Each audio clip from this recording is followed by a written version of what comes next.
ദൈവനാമത്തിൻ്റെ മഹത്വമുണ്ടാകട്ടെ. ഇന്നത്തെ ദിവസം ദൈവം നമ്മോട് സംസാരിപ്പാനായി തന്നിരിക്കുന്ന വേദവാക്യം ഇരമ്യാ പ്രവാചകൻ്റെ പുസ്തകം 1-ാം അധ്യായം അതിൻ്റെ 8-ാം വാക്യമാണ്. നീ അവരെ ഭയപ്പെടരുത്, നിന്നെ വിടുവിക്കേണ്ടതിന് ഞാൻ നിന്നോട് കൂടെയുണ്ടെന്ന് യഹോവയുടെ അരുളപ്പാട്. അപ്പോൾ ദൈവകുഞ്ഞുങ്ങളെ, ഇവിടെ നമ്മളെ ദൈവം പ്രൊട്ടക്റ്റ് ചെയ്യുകയാണ് അല്ലേ. ഇപ്പം നമുക്ക് ബൈബിളിൽ ഒരുപാട് എക്സാമ്പിൾസ് ഉണ്ട് ദൈവം പ്രൊട്ടക്റ്റ് ചെയ്തതായിട്ട്. ഇപ്പം നോഹയുടെ പെട്ടകത്തിനുള്ളിലിരിക്കുമ്പോൾ കുടുംബവുമായിട്ട് പുറത്ത് നല്ല മഴയാണ്.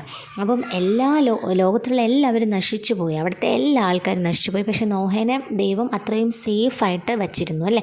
ഭയപ്പെടാതെ നോഹേനെ വീണ്ടെടുത്ത് ദൈവം കൊണ്ടുവന്നു. അപ്പം നാം എത്ര പ്രശ്നത്തിനിടയിലും കടലിൻ്റെ നടുക്കിലായിരുന്നാൽ പോലും നാം ഭയപ്പെടേണ്ട ആവശ്യമില്ല.